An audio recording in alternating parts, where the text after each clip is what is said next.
디모데전서 6장 11절부터 16절까지 우리 한 목소리로 천천히 하나님 말씀을 받겠습니다.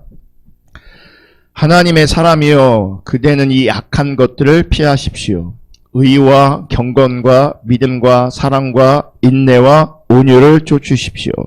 믿음의 선한 싸움을 싸우십시오. 영생을 얻으십시오. 하나님께서는 영생을 얻게 하시려고 그대를 부르셨고, 또 그대는 많은 증인들 앞에서 훌륭하게 신앙을 고백하였습니다. 나는 만물에게 생명을 주시는 하나님 앞과 본디오 빌라도에게 훌륭하게 증언하신 그리스도 예수 앞에서 그대에게 명령합니다. 그대는 우리 주 예수 그리스도께서 나타나실 때까지 그 계명을 지켜서 흠도 없고 책망받을 것도 없는 사람이 되십시오. 정한 때가 오면 하나님께서 주님의 나타나심을 보여주실 것입니다. 하나님은 찬양받으실 분이시요 오직 한 분이신 통치자이시요 만왕의 왕이시요 만주의 주이십니다. 오직 그분만이 죽지 않으시고 사람이 가까이 할 수 없는 빛 속에 계시고 사람으로는 본 일도 없고 또 볼 수도 없는 분이십니다. 그분에게 존귀와 영원한 주권이 있기를 빕니다. 아멘. 오늘은 참된 믿음 시리즈 14번째 시간입니다. 여러분 기억하시는지 모르겠지만 지난 주일에는 마지막 때를 살아가는 신자가 세상 속에서 믿는 자로 살면서 당하는 그 원한의 문제를 믿음의 관점에서 다루었습니다. 그리고 수요일날 십자가 복음 공부하는 시간에는 참신앙과 거짓신앙의 전쟁에 대해서 살펴보았습니다. 그리고 오늘 본문에서는 이런 표현이 나옵니다. 믿음의 선한 싸움을 싸우라. 여러분 지난 주일 메시지가 원한에 관한 거였고 수요일날 십자가 복음 메시지가 참신앙과 거짓신앙의 전쟁에 관한 것이었고 또 오늘은 믿음의 싸움, 믿음의 선한 싸움이라는 이런 주제들, 이런 표현들, 이런 말들을 들으면 여러분 우리가 존재하고 있는 이 삶의 자리와 영적 자리는 그냥 편안한 자리가 아닌 겁니다. 그러니까 원한이 있다. 편한 자리 아니죠.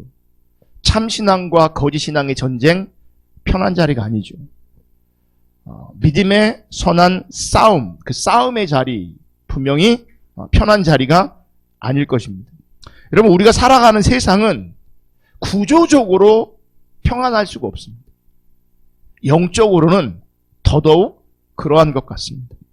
그래서 세상을 살아가는 그리스도인들에게는 영적 부대낌이 있습니다.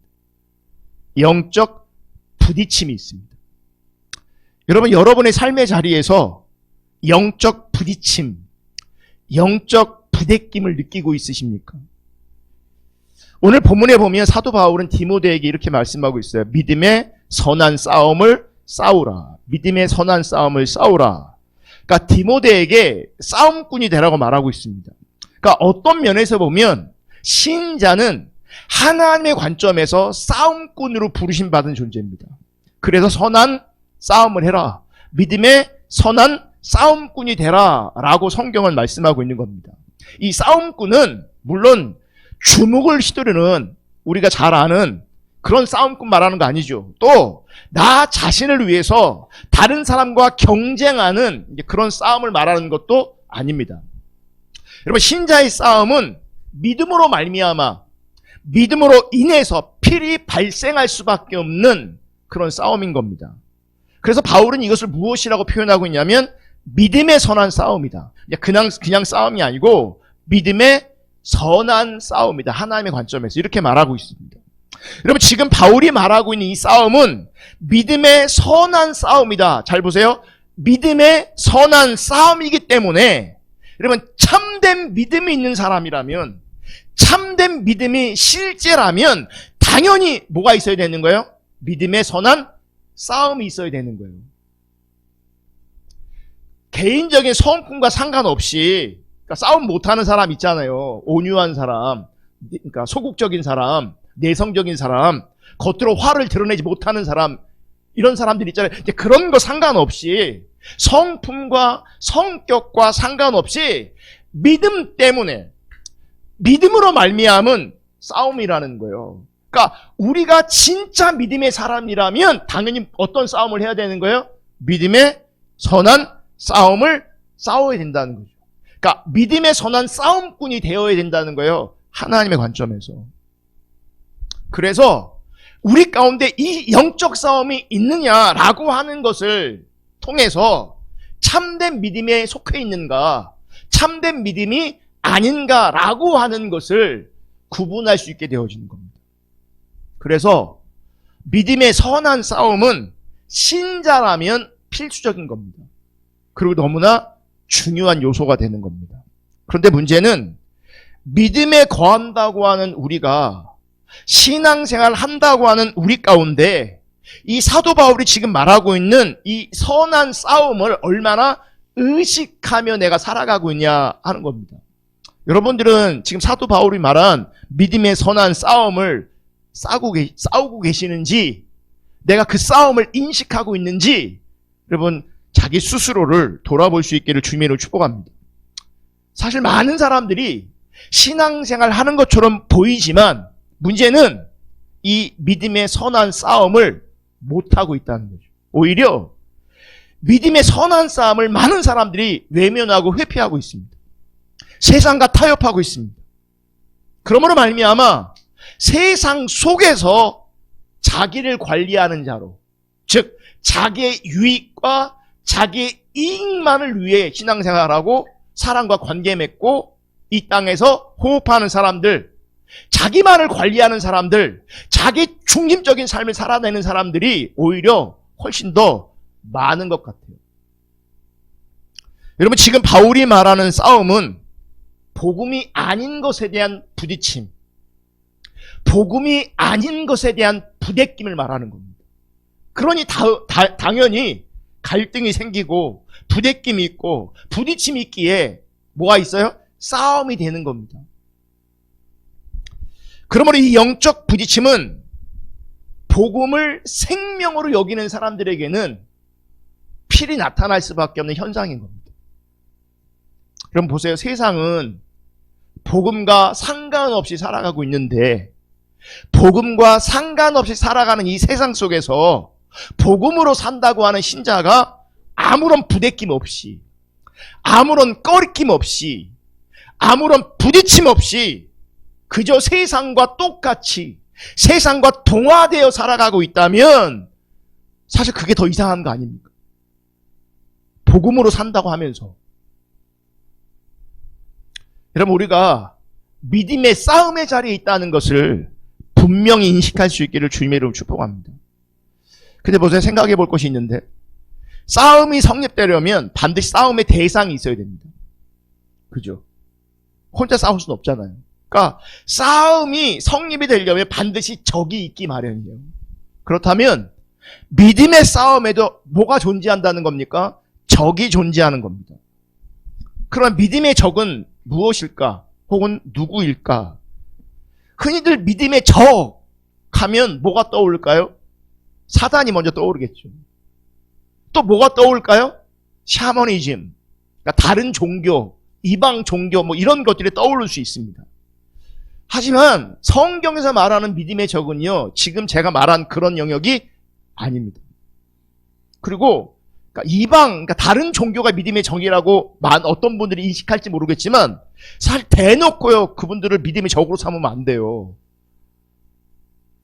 특별히 오늘날 같은 경우는 공산주의, 또 동성애, 이슬람을 기독교의 적으로 인식하는 분들이 많아졌습니다. 적일 수 있어요. 근데 제가 한번 물어볼게요. 내부의 적이 무서울까요? 외부의 적이 무서울까요? 네? 내부의 적이 훨씬 더 무서운 겁니다. 지금 믿음의 싸움에는 분명히 대상이 있다. 싸움에 적이 있다. 그럼 믿음의 적은 무엇일까? 제가 몇 가지 나열했는데 지금 몇 가지 나열하는 건 다 외부의 적이에요. 다. 다른 종교도 외부고. 다 외부거든요. 그런데 진짜 무서운 것은 외부의 적이 아니라 내부의 적이에요. 저는 우리 시대에 기독교가 참 안타까운 게 뭐냐면 내부의 적은 내버려 두고 외부의 적과 너무 많이 싸우는 것 같아요. 여러분, 기독교 역사를 보면 외부의 적으로부터 기독교가 혹은 교회가 핍박받는 모습이 있습니다. 그러니까 외부의 적으로부터 교회가, 기독교가, 신앙이 공격을 받는 것은 얼마든지 가능합니다. 그런 시대가 분명히 존재했습니다. 그런데 그 외부의 적이 신앙을 무너뜨리지 못합니다. 그 외부의 적 때문에 여러분, 신앙이 무너진 적도 없습니다. 도리어 외부의 적으로부터 핍박을 받으면 위로부터 오는 하늘의 생명력이 더 강력해집니다. 신앙은 더 순수해집니다. 신앙은 더 깨끗해집니다. 왠지 아십니까? 진짜만 남아있거든요. 그러니까 외부의 적이 기독교를, 교회를 핍박한다면 무너지는 것처럼 보이는데, 어려운 것 같은데 사실은 그 어려움 속에서 진짜가 존재하고, 그 진짜로 말미암아 신앙은 더 깨끗해지고 더 순수해지고 더 강력해집니다. 그 강력한, 순수한, 그 깨끗한 신앙을요, 외부의 적들이 감당할 수 없습니다. 오히려 기독교 역사를 보면 외부의 적 때문이 아니라 내부의 적 때문에 교회가 무너지는 경우가 훨씬 더 많습니다. 지금도 똑같아요. 외부의 그 어떤 것들 때문에 우리 교회가 타락하는 겁니까? 아니에요.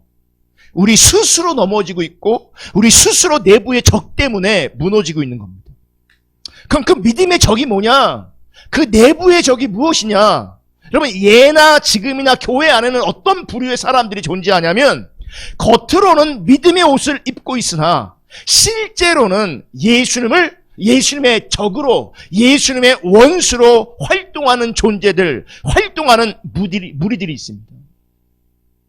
그러니까 진짜 무서운 적은 외부의 그 어떤 것이 아니라 믿음의 옷을 입은 것 같은데 실질적으로는 예수님과 함께하는 것이 아니라 예수님의 적으로, 예수님의 원수로 존재하는 자들이 있단 말이죠. 그들 까닭에 복음이 왜곡되어집니다. 그 복음의 왜곡 중에 아주 결정적인 게 무엇이냐면, 예수님을 어떻게 인식하냐면 그저 인간을 도와주는 조력자의 위치로 전락시키는 겁니다. 그게 복음의 왜곡이거든요. 그게 신앙의 왜곡이거든요. 이런 이 세상의 현실 때문에, 이런 영적인 현실 때문에 지금 바울은 디모데에게 디모데후서 4장 2절부터 5절에 이렇게 당부합니다. 디모데후서 4장 2절부터 5절입니다. 2절, 그대는 말씀을 선포하십시오. 기회가 좋든지 나쁘든지. 옛날 개혁 성경에는 그러니까 때를 얻든지 못 얻든지, 그러니까 기회가 주어지든지 기회가 주어지지 않든지, 기회가 좋든지 기회가 나쁘든지 어떠한 경우라도 꾸준하게 뭐라고요? 심쓰래요. 어디에 심쓰래요? 말씀을 선포하는 것에. 그러면서 끝까지 참고 가르치면서 책망하고 경계하고 권면하십시오. 3절, 때가 이르면 사람들이 건전한 교훈을 받으려 하지 않고 귀를 즐겁게 하는 말을 들으려고 자기네 욕심에 맞추어 스승을 모아들일 것입니다. 4절, 그들은 진리를 듣지 않고, 진리를 안 들어요. 진리를 듣지 않고 꾸민 이야기에 귀를 기울일 것입니다. 그러나 그대는 모든 일에 정신을 차려서 고난을 참으며 전도자의 일을 하며 그대의 직무를 완수하십시오. 지금 사도 바울이 보는 세상의 현실은 어떤 현실이냐면, 사람들이 건전한 복음, 개혁 개정에는 바른 복음으로 돼 있어요. 그러니까 건전하고 건강하고 바른 교훈을 받지 않으려고 한대요. 보세요. 건강하대요. 건전하대요. 바르대요. 안 받을 이유가 있습니까? 네? 바른 복음이에요. 바른 교훈이에요.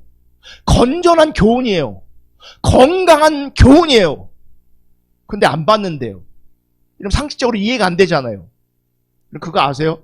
이 타락한 우리 인간들은요, 하나님의 관점에서 선한 것, 하나님의 관점에서 바른 것, 하나님의 관점에서 건강한 것, 하나님 관점에서 건전한 것을 받기 싫어합니다. 왜 싫어하는지 아세요? 바른 교훈이, 그 건전한 교훈이 사람의 마음을 불편하게 하기 때문에. 불편하게 해요. 힘들게 해요. 여러분, 타락한 인간은요, 불편한 걸 싫어해요. 여러분, 불편한 거 좋으십니까? 불편한 거 누가 좋아하겠습니까? 다 편한 게 좋아요. 그러니까 육체도 편한 게 좋고요, 마음도 영적으로도 편한 거를 추구하는 것이 우리 인간입니다. 그래서 어떻게 하냐면, 이 타락한 인간은 세상이 선한 것으로 말하고 있는 도덕과 윤리 안에 자기를 감춥니다. 그러니까 도덕이라는 포장지 안에서, 윤리라는 포장지 안에서 자기를 감추는 겁니다. 그러니까 자기를 도덕적인 사람으로 여겨야 자기가 편한 거예요. 자기를 윤리적인 사람이라고 여겨야 마음이 편한 거예요. 교회 안에서도요, 신앙의 행위로 여겨지는 종교적 실천을 통해서 자신을 감추고 싶어 합니다. 그러니까 종교적 행위를 열심히 함으로 말미암아 자신의 악함을 감추고 대신 자신은 지극히 신앙적인 사람으로 드러나고 싶어 하는 거예요. 그러니까 나를 윤리적인 사람으로 내가 스스로 여겨야, 도덕적인 사람으로 여겨야, 선한 사람으로 여겨야, 영적인 사람으로 여겨야, 신앙적인 사람으로 여겨야 마음이 편하거든요. 편해요. 그래서 항상 윤리 뒤에 숨어 있고요, 도덕 뒤에 숨어 있고요, 신앙이라고 이름하는 어떤 모양 앞에 이렇게 숨어 있습니다. 그런데 보세요, 복음은 인간이 감추고 있는 그 악함을 고스란히 파헤칩니다.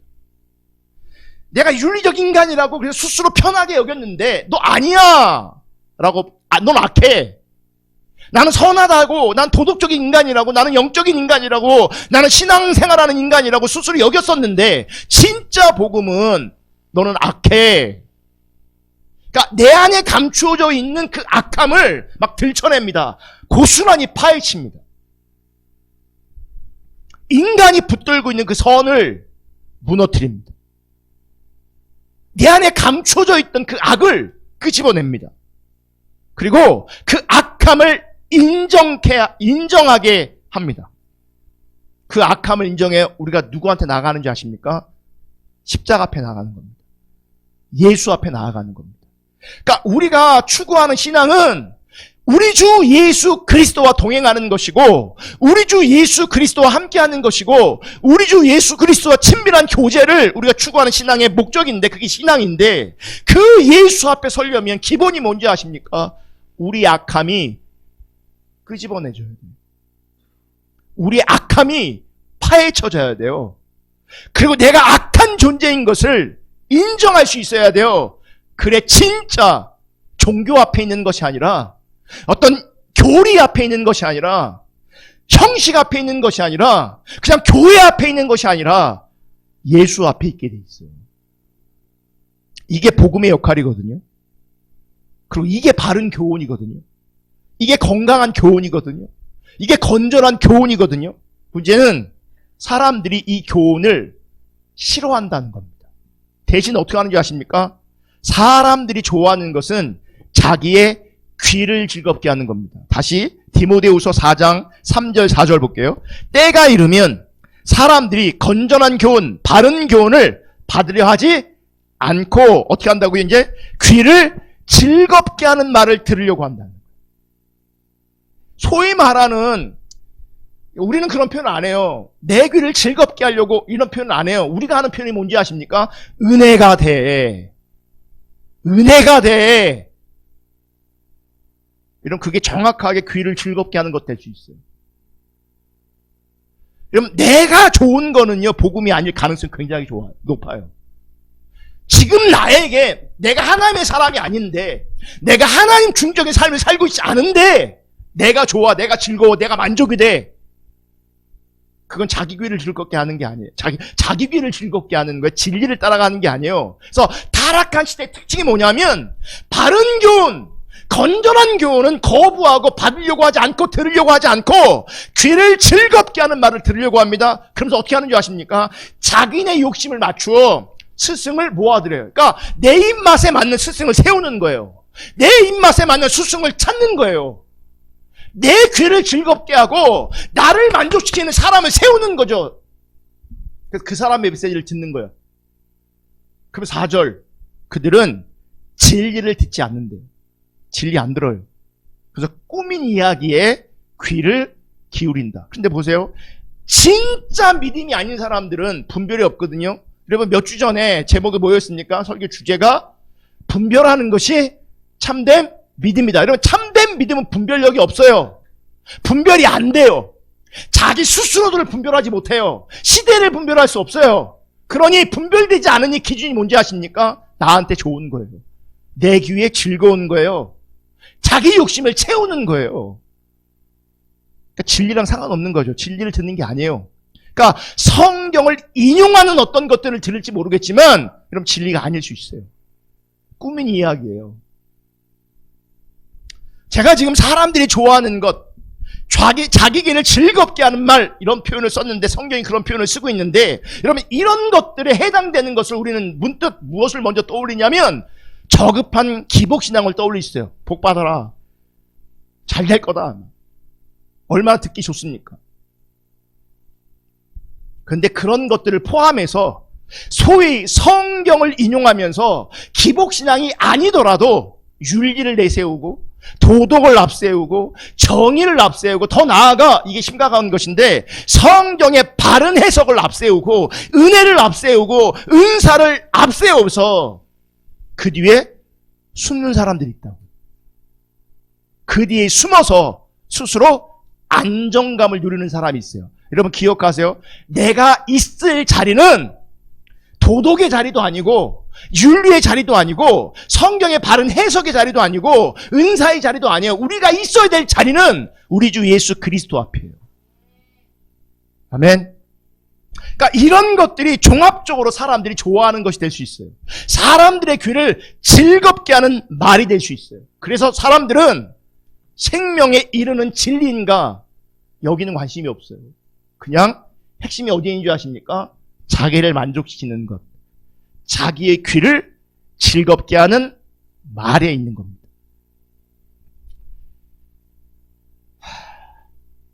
그래서 우리 시대 많은 신앙인들의 상태를 돌아보면 예수님을 만나고 싶어하는, 예수님과 교제하고 싶어하는 그 열망은 이미 사라진 지 오래가 되었어요.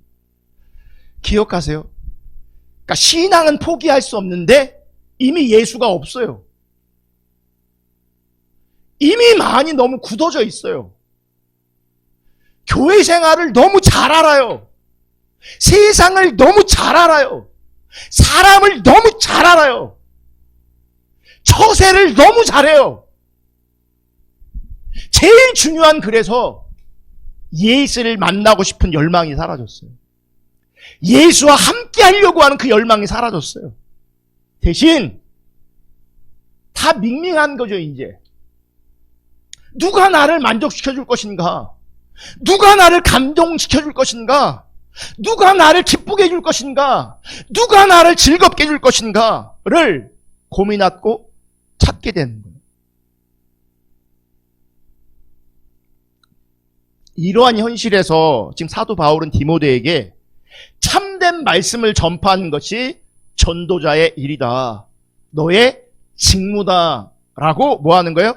당부하는 겁니다. 그래서 때가 있든지 없든지 기회가 주어지든 기회가 주어지지 않든 너는 바른 복음을, 그 말씀을 뭐 하라고요? 선포하래. 듣든지 아니 듣든지 너는 그냥 내 말씀을, 하나님 말씀을, 하나님의 기준, 하나님의 뜻을 전해라 라고 말하는, 그게 너의 직무다라고 말하는 거예요. 이게 무슨 말을 포함하고 있냐면, 어떤 의미를 포함하고 있냐면, 너는 교회가 숫자적으로 성장하고 부흥하는 것에 관심 두지 말고, 사람들의 반응에도 관심 두지 말고, 설사 사람들이 복음을 거부하고 오히려 핍박한다 할지라도 이 모든 것을 당연한 것으로 여기며 참으면서 다만 내 앞에서 전도자의 직무만을 다할 것을 지금 사도 바울이 디모데에게 권면하고 당부하고 있는 겁니다. 그러니까 보세요. 디모데에게 있어야 될 그 믿음의 선한 싸움이 뭔지 압니까? 바로 이겁니다. 디모데는 우리식으로 말하면 오늘 한 교회의 그 리더죠. 리더. 그러니까 이 디모데를요, 여러분들에게 적용할 수 있어요. 교회 리더들. 교회에 오래 다니신 분들. 오늘날 교회가 이런 목사한테 원하는 게 있습니다. 먼저 뭘 원할까요? 오늘날 목사들에게 원하는 것. 그러니까 교회가 목회자를 청빙할 때 원하는 게 있을 거 아니에요? 첫째, 설교를 잘해야 돼요. 설교 잘해야 돼요. 설교 못하면요, 금방 쫓겨납니다. 대형교회는 더 그래요. 그러니까 우리 교회는 참 감사한 게 내가 개척을 했기 때문에 나를 쫓아낼 수가 없어. 근데 이 청빙하는 구조가 되면요, 설교 못하면요, 그냥 목을 쳐버립니다. 구실을 만들어서. 설교 잘해야 돼요. 또 하나, 뭐 있어야 돼요? 뭐요? 아, 정지. 네. 맞아요. 뭐냐면, 이제, 인격으로 대변되는 거죠, 그게. 인격. 그래서 좋은 인격, 훌륭한 성품을 가져서 특별히 사람과의 관계를 잘하고, 더 나아가 나랑 관계를 잘하고, 그래서 관계도 잘하고, 설교도 잘하고, 그래서 감동시켜주고, 그래서 할 수만 있으면 교회가 부흥되는, 교회가 성장하는, 목회자에게 원하는 것, 목사에게 원하는 것, 그런 거 아닙니까? 그러니까 교회를 위해서라면 목사는 할 수만 있으면 이렇게 해야 됩니다. 할 수만 있으면 설교 잘하면 좋죠. 할 수만 있으면 인격이 훌륭하면 좋죠. 관계를 잘하면 너무너무 좋죠. 그런데 지금 말하는 것이 지금 바울이 디모데에게 요구하는 그 전도자의 직무인가? 성경을 보면요, 바울이 디모데에게 그런 권면을 하고 있지 않다는 겁니다. 설교 잘해라 이렇게 권면하는 게 아니에요. 지금 오히려 바울이 디모데에게 권면하는 바는 사람들과의 관계가 나빠질 수 있지만, 사람들이 듣기 싫어할 수 있지만, 그래도 생명이 되는 바른 교훈을, 바른 말씀을 전해라. 이게 우선적인 목사의 리더의 직무라는 거예요. 이게 디모데를 세우신 하나님의 뜻인 걸. 아멘. 디모데전서 6장 9절부터 10절 한번 볼게요. 디모데전서 6장 9절부터 10절. 그러나 부자가 되기를 애쓰는 사람은 유혹과 올무와 여러 가지 어리석고도 해로운 욕심에 떨어집니다. 이런 것들은 사람을 파멸과 멸망에 빠뜨립니다. 6절. 돈을 사랑하는 것이 모든 악의 뿌리입니다. 돈을 쫓다가 믿음에서 떠나 헤매기도 하고 많은 고통을 겪기도 한 사람이 더러 있습니다. 적어도 우리는 무엇을 믿냐면 성경은 하나님의 말씀으로 우리가 믿습니다. 아멘. 그러면 적어도 지금 바울이 하는 말은 바울의 개인적인 소견이 아니라 하나님의 뜻을 혹은 하나님의 기준을 말하고 있어요. 여러분, 지금 읽은 말씀을 정리하면 이런 겁니다. 세상에서 부자 되기를 애쓰는 사람은, 부하고자 애쓰는 사람은 결국 돈을 사랑하게 돼 있어요. 근데 돈을 사랑하는 것은 성경 뭐라고 표현하고 있냐면 모든 악의 뭐라고요? 뿌리래요. 그러니까 다양한 악의 모습이 있는데 그 다양한 악의 뿌리가 뭐냐면 돈 사랑함이래요. 그러므로 돈을 쫓다가는 결국에 어떻게 돼요? 파멸과 멸망에 빠지게 된대요. 결국 돈 사랑하는 것은 스스로 파멸과 멸망으로 스스로 달려가는 꼴이 되어지는 거예요. 아멘. 그래서 이런 관점으로 세상을 보면 파멸과 멸망에 빠지는 길을 많은 사람들이, 아니 대부분의 많은 사람들이 열심히 달려가고 있는 겁니다. 결국에 파멸인데, 멸망인데. 여러분, 이러한 현실에서 성경이 말하는 참된 믿음은 파멸과 멸망으로 달려가는 세상으로부터 벗어나게 하는 겁니다. 그래 안 그래요? 그죠? 그러니까 마음과 소원을 세상에서 부해지는 것에 두는 것이 아니라 예수 그리스도로 말미암은 영원히 목마르지 않은 참된 소망을 두게 하는 겁니다. 그리고 이것이 성경이 말하는 참된 믿음인 것이죠. 그러니까 보세요, 여러분. 예수로 말미암아 예수 때문에 신앙생활하면, 믿음을 가지면 세상에서 부자 되는 것을 그러니까 성경이 말하는 복으로 말하면 그건 굉장히 위험한 것이 되는 거죠. 그게 다른 복음이 되는 거예요. 그게 거짓 신앙이 되는 거예요. 그러니까 돈 사랑하면 어떻게 된다고요? 파국이라고요. 파멸이라고요. 멸망이라고요. 근데 예수 믿으면 부자 된대요. 돈 사랑함이 모든 악의 근본 뿌리래요. 근데 예수 믿으면 부자 된대요. 그 안에 뭐가 있겠어요? 만약에 돈 사랑함이 자리하고 있다면 내가 예수 믿는 사람이라고 말하는 것보다는 내 속에 그 돈 사랑함으로 심판받게 돼 있다. 입술로 내가 예수 믿어요라고 하는 것을 구원받는 게 아니라 그 돈 사랑함 때문에 심판받고 파멸받게 돼 있다고요. 이해가 되세요?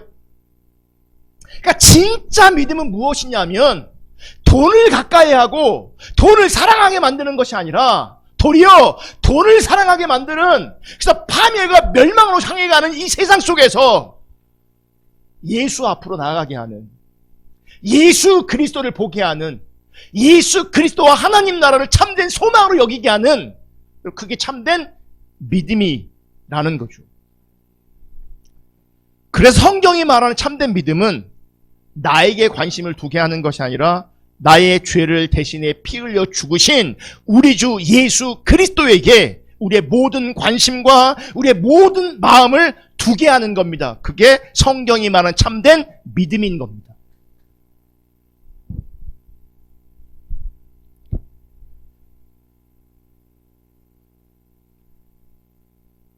그러니까 어떤 사람들은요, 믿음을 이해함에 있어서 뭐를 많이 강조해요? 행함을 강조해요. 선을 신청해라. 선을 실천해라.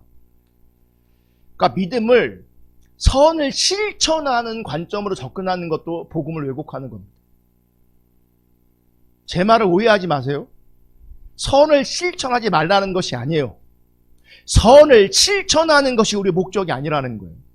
우리의 목적은, 우리의 관심은 내가 복 받는 것도 아니고 이 세상에서 잘 되는 것도 아니고 내가 윤리적으로 도덕적으로 선한 삶을 사는 것도 아니에요.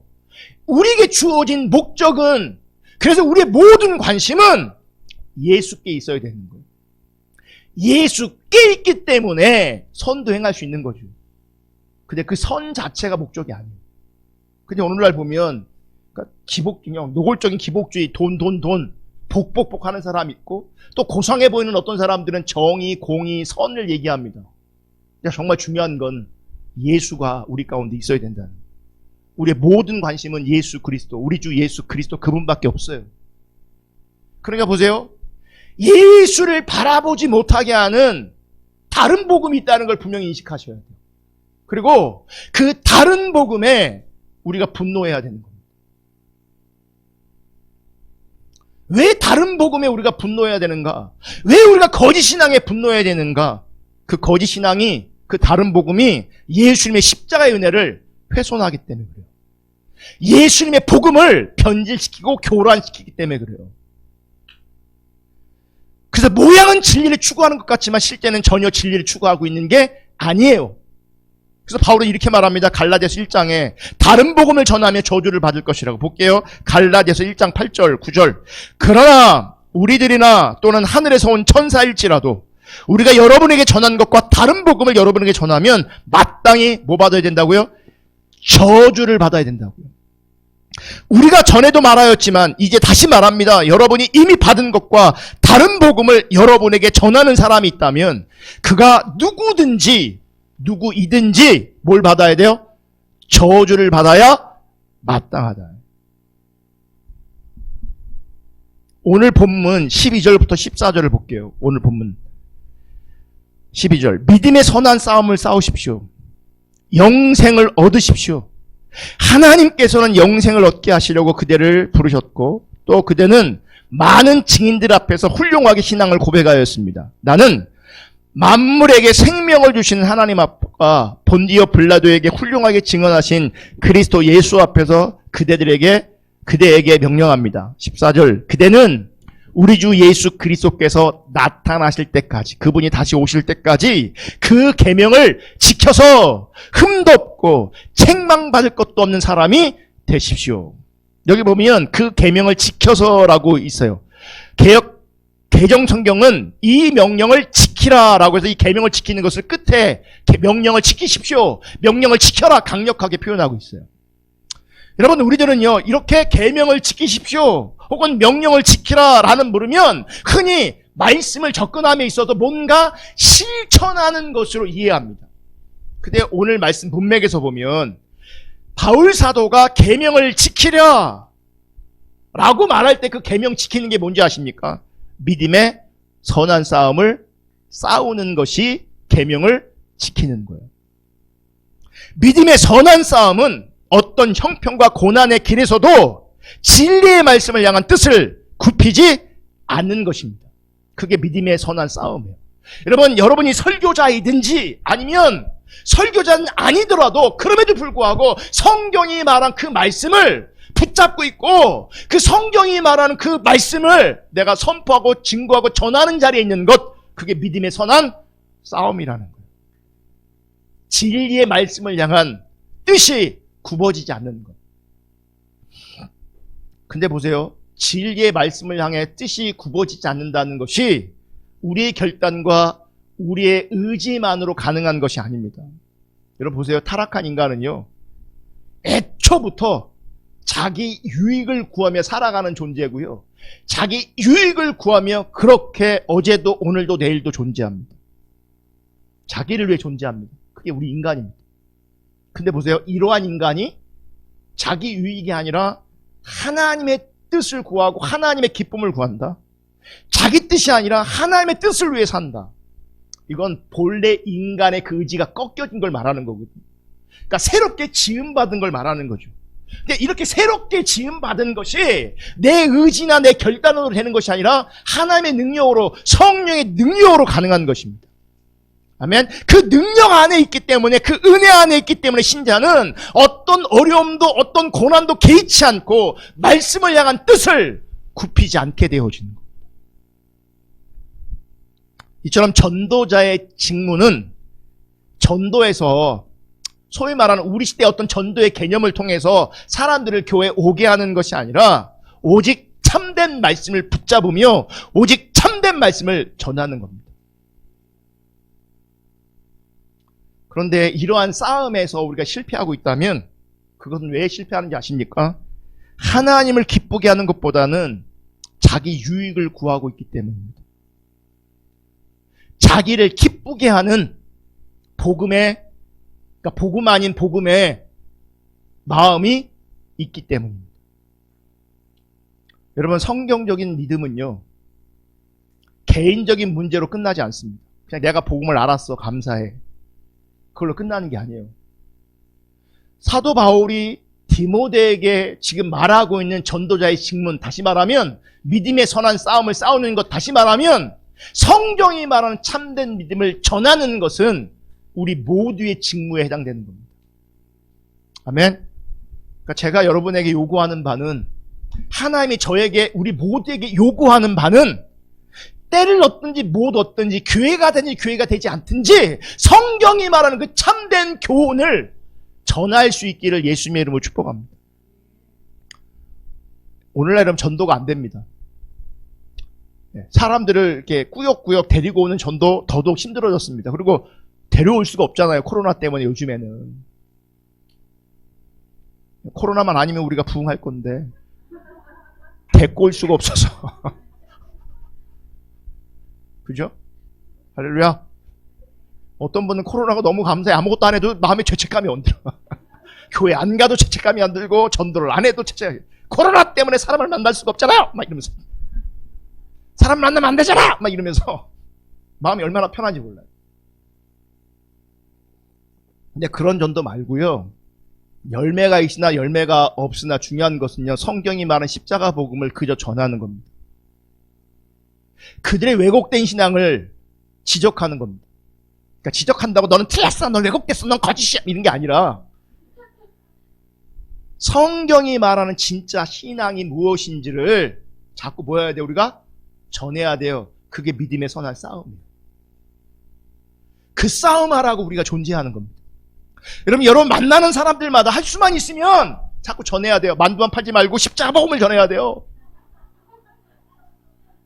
복음만 파는 게 아니라 십자가 복음을 전해야 돼요. 아멘. 여러분 있는 자리에서 누구를 만나든 십자가 복음을 전해야 돼요. 바르게 전해야 돼요. 그게 믿음의 선한 싸움이에요. 그러니까 그 싸움을 포기한다면 사실은 믿음을 포기한 것과 같은 거예요. 진짜 믿음은 믿음의 선한 싸움을 싸우게 된다는 거예요. 여러분 신자는 예수를 믿는 그 순간부터 이미 싸움터로 들어간 겁니다. 영적 전쟁의 자리에 있는 겁니다. 참신앙과 거짓신앙의 전쟁터에 우리가 있는 겁니다. 그래서 우리는 영적 부대낌이 있고 영적 부딪힘이 있습니다. 피할 수 없습니다. 싸워야 되는 거죠. 전해야 되는 거예요. 십자가 보면 전해야 돼요. 성경이 말하는 그 참된 신앙을 전해야 돼요.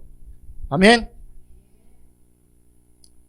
세상이 알아주지 않아도 교인 수가 적다고 무시해도